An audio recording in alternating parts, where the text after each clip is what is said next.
Bom dia, pessoal. Alguns probleminhas técnicos. Bom dia não, né? Boa tarde. Só mais um minuto.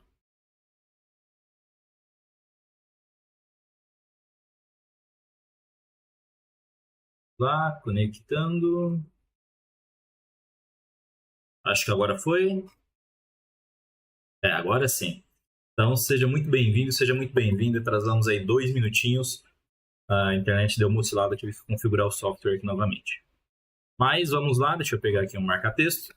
Para você que não me conhece, meu nome é Jefferson, eu sou professor aqui na Mais Formação Certificações e esse é o pré-prova que a gente faz semanalmente. A gente sempre faz da CPA 10, da CPA 20 do CEA, trazendo muito conteúdo aí que pode vir a ter na sua prova. Os pontos principais. A ideia desse vídeo é ser um vídeo bem curtinho, então ele vai ali aproximadamente 30, 40 minutos, não passa disso, tá? Para que você realmente lembre os pontos que podem interferir ou não na tua prova. Eu tô com um chat aqui do lado, tá? Se surgir alguma dúvida, manda um alô para mim aqui que eu vou tirando à medida do possível. Qualquer coisa, se você não estiver assistindo ao vivo essa aula também, deixa no comentário ali que a gente vai respondendo, tá bom? Para você que não conhece a gente, nós somos uma escola de certificações, estamos no mercado há aproximadamente 1 ano. Esse aqui é o nosso Instagram, segue a gente lá. Se você não é inscrito no canal, se inscreva no canal. A gente sempre faz as pré-provas e sempre posta muito conteúdo. Aula sobre vários temas aí relacionados às certificações. Surgiu alguma dúvida? Manda um alô pra gente aqui no WhatsApp. Lembrando que o nosso site está disponível aqui na descrição. Pode visitar a gente lá também. Para a gente começar, eu quis falar um pouquinho sobre o que é o CEA, né? Muita gente quer essa certificação, mas não sabe exatamente para que existe ela. O CEA nada mais é do que uma certificação que te permite ser especialista em investimentos em BIMA. É uma profissão muito bem remunerada no mercado. As pessoas que estão, principalmente no banco varejo, se destacam demais. Se você quer atuar em banco de investimento, com clientes alta renda, você pode ter certeza que é uma ótima aquisição para o teu currículo. E diferente da CPA 10, que é uma certificação de entrada, você precisa minimamente da CPA 10 para trabalhar no mercado financeiro, a CPA 20 ela te coloca um passinho ali no alta renda, e o CEA, você ajuda, você pode tanto ser o gerente alta renda, como você pode fazer uma consultoria especializada ali para os clientes alta renda.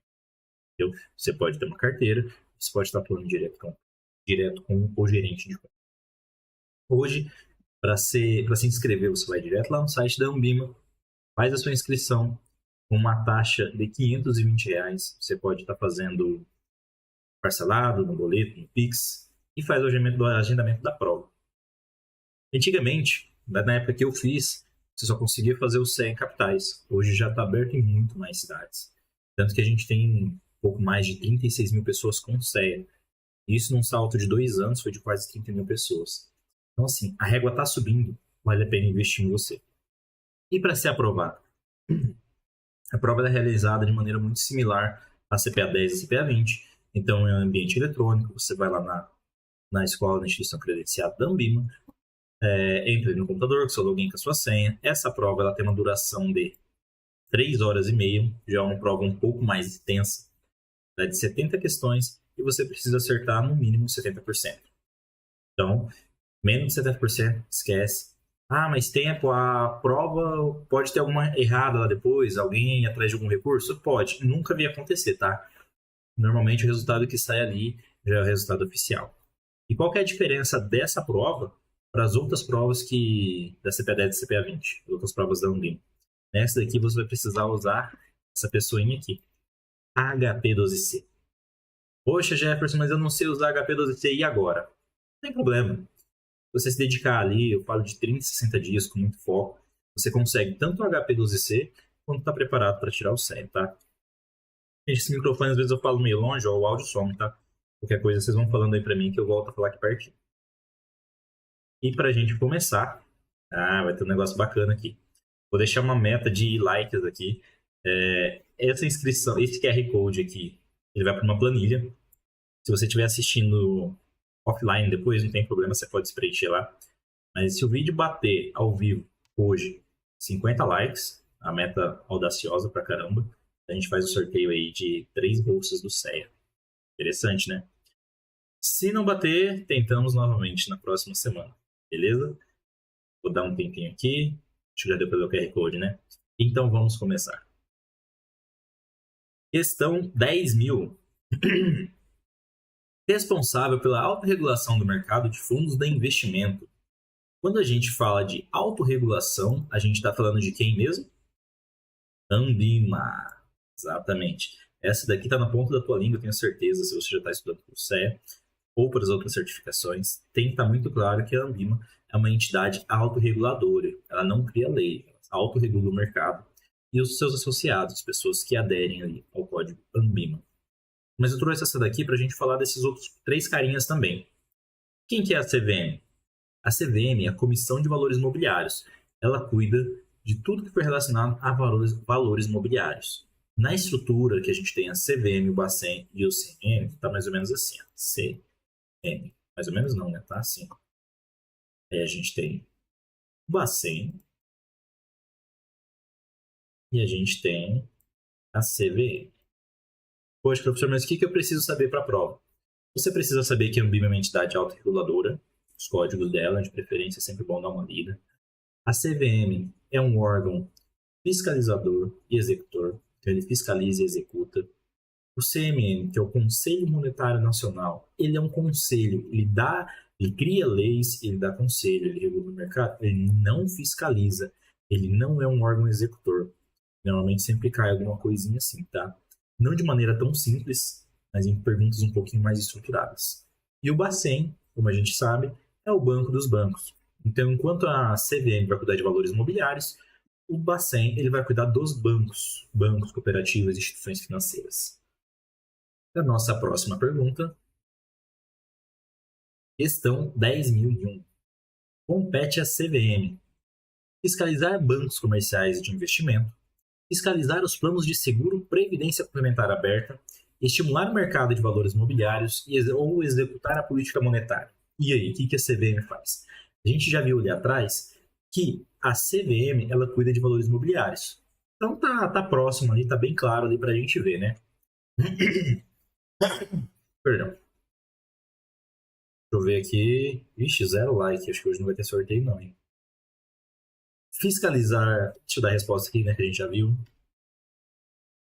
Fiscalizar os bancos comerciais de investimento, a gente está falando do Bacen. É ele que cuida dessa parte. Se fosse para criar normas, criar leis, talvez seria a CVM. Vamos ver uma próxima pergunta aí. Fiscalizar planos de seguro, previdência complementar aberta. Quando a gente falou de capitalização, seguro, resseguro, previdência complementar aberta, a gente está falando da SUSEP, que também é um órgão executor. Não cria leis, ela executa e fiscaliza.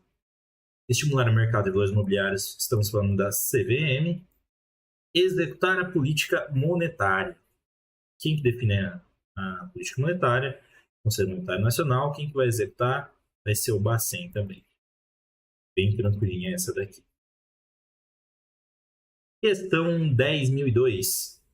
Está previsto que o PIB brasileiro terá uma retração de 5 pontos para o ano de 2023. Ou seja, o PIB ele vai cair 5 pontos. Sim, esse menos foi estranho, né? Do lado errado. Não. Marca texto. Menos 5 pontos. Tentar melhorar o cenário acima do descrito. Para 2023. Para tentar, faltou um aqui, melhorar o cenário acima do descrito, ou seja, estimular o crescimento da economia através da política monetária, a melhor opção seria. Quando a gente está falando de política monetária, a gente está, o que o Banco Central ele vai fazer, quais instrumentos ele pode utilizar para melhorar esse cenário aqui, que é de queda do PIB, né? Está tendo pouco consumo, o pessoal está com pouco poder de compra, tem pouco dinheiro em circulação. Aumentar o depósito compulsório. Vamos relembrar o que é o depósito compulsório. Depósito compulsório nada mais é de que todo valor que eu depositar no banco, compulsoriamente uma parte vai lá para o Banco Central. Beleza? Se esse depósito ele é uma taxa muito pequena, vamos colocar em números aqui que fica mais fácil, né? Vamos lá. R$100. Duas situações. Se o depósito compulsório é de R$10, sobra 90 para o banco comercializar. Ou seja, 90% de tudo que é depositado, ele manda só 10% para o Banco Central. Mas e agora se o depósito for 50? Sobra só 50 para o banco trabalhar. Está entendendo essa lógica?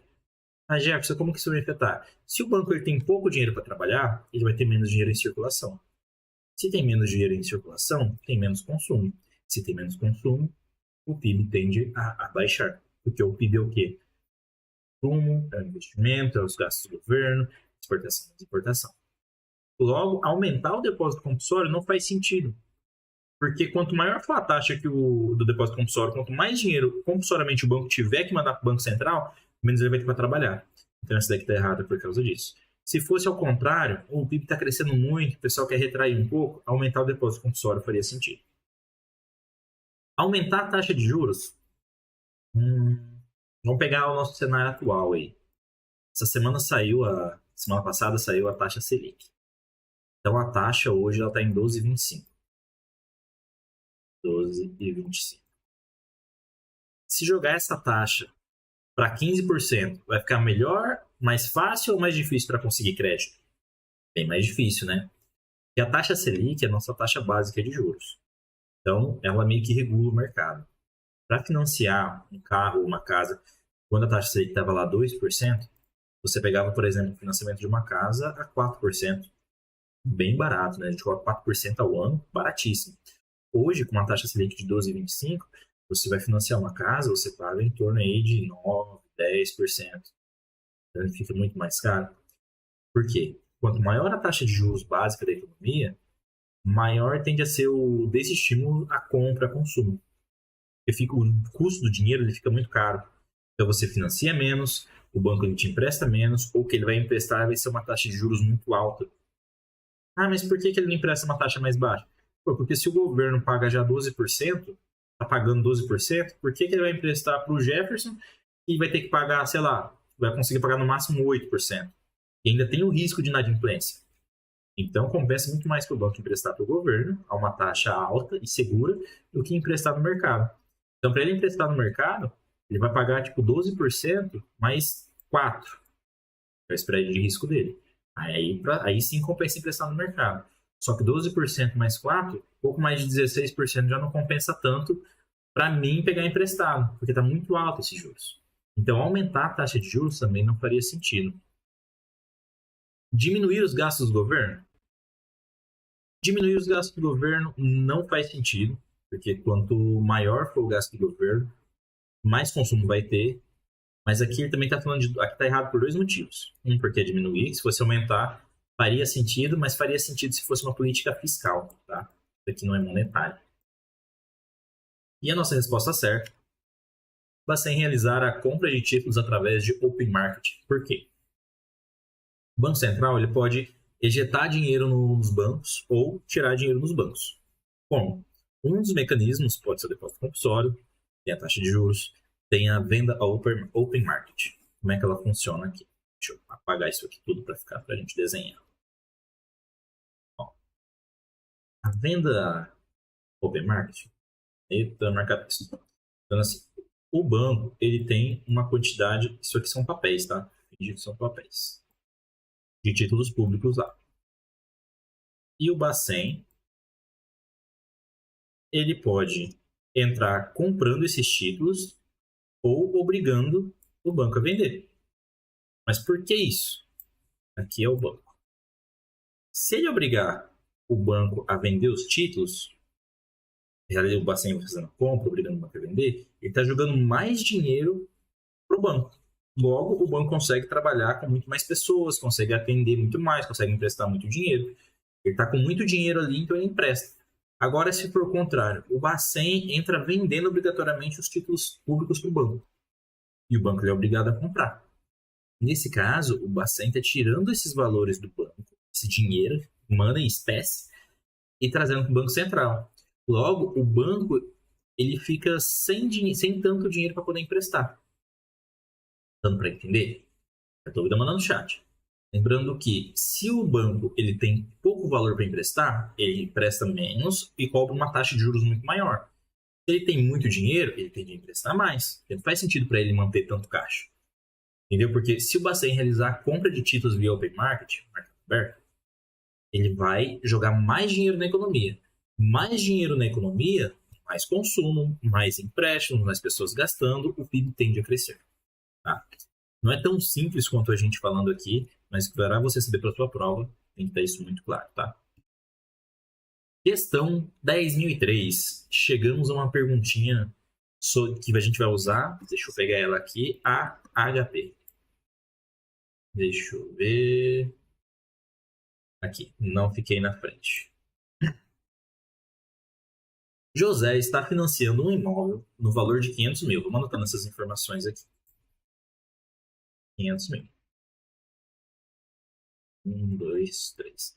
Uma dica muito bacana para a tua prova. Você vai ter um rascunho lá na hora. Vai anotando essas informações, tá? A entrada é de 30%. Já vamos fazer aqui já. Eu vou ter que ir lá para cá, tá? Porque a calculadora não aparece para mim aqui, aparece só aqui.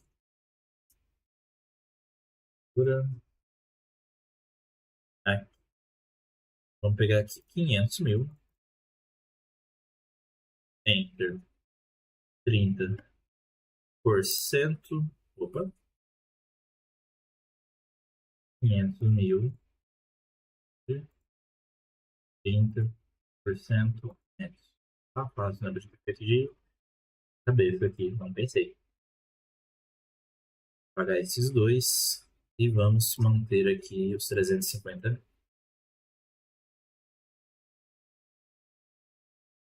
Ele vai financiar 350. Beleza. Em parcelas de 5 mil durante 154 meses. Frente, quase. Pra cá. Não. Vamos identificar esses caras aqui. Esse daqui vai ser o meu PV. Essa daqui vai ser a minha PMT. Esse daqui vai ser o meu N. E eu quero saber qual que é o I, qual que é a taxa. Na tua prova vai acontecer mais ou menos isso. A prova vai te dar algumas variáveis e você vai ter que encontrar outra. Então, aproximadamente 12 questões que envolvem cálculo ali, tá? Jefferson, mas eu não entendo nada de HP. Dá uma olhadinha no nosso site. A gente tem um cursinho completo de HP. Para quem compra o nosso curso do CEA, leva o de HP junto, tá? No Merchan aqui no meio da aula. Mas vamos lá. Opa. 4 casas aqui. 350 mil CHS PV, porque eu estou emprestando. 5 mil PMT. 154 mil N e eu vou puxar o I. 1.2. Será que é a resposta certa? 1,2% é a taxa mensal dessa operação. Mas só isso. Só isso. Identificou ali os dados que você precisa, seja o PV, o PMT, o N ou o I, e puxa o que estiver faltando. É bem tranquilinho essa parte, tá? Ficou com dúvida? Dá um pause, rever. A minha dica é faça bastante no papel, tá? Às vezes a gente acostuma fazer som no computador, usando um simulador. Na prova você vai poder levar essa calculadorazinha aqui. Leva. Por que não? Perdão. Na prova você pode usar ela. Não leva, usa. Não use as ferramentas que você precisa. Leve as ferramentas que você precisa. Inclusive, se puder levar duas, é interessante também, tá? Questão 10.004, mais uma aí de HP. Deixa eu ver, tirar essa da frente aqui. Vamos zerar ela. Sempre zero nas 4 opções, não tem necessidade, mas força do hábito. José está financiando um imóvel de 500 mil e dará uma entrada de 35%. Então, vamos fazer aqui já para a gente ir anotando os dados. 500 mil, 35% menos, ele vai financiar 325 mil. Já encontramos o nosso PV. Agora está na frente. O saldo restante irá ser financiado em 20 anos, através da tabela SAC, com uma taxa de juros de 1,2 ao mês. Com essas informações, podemos concluir que o valor do sistema de amortização constante ele já é calculado na HP, tá? Você não precisa fazer nada, já traz ali para nós. Então, vamos entender que se ele está puxando ao mês e ele quer saber o valor Aqui faltou o valor da parcela, tá? Mas é o valor da parcela. A prova vai trazer perguntas muito mais completas, tá? Vamos calcular isso daqui. 20 entre 1, 2 vezes são 240 N. São 240 meses. E a taxa é 1,2. 1,2. Ele quer saber o PMT. Vamos calcular isso aqui? Então, nós temos 325 mil CHS PV, 240 N, 1,2 e puxo a PMT. Jefferson, mas está diferente ali. Tá vendo? Aqui eu sempre deixo a minha, é uma dica, tá? Com 4 casas decimais. Se eu jogar o F2 aqui, 4.136,20. Vamos tirar HP da frente aqui. Vamos anotar, né? Senão a gente vai saber. 4.136,20. E tchau, HP. Aí. Nossa resposta certa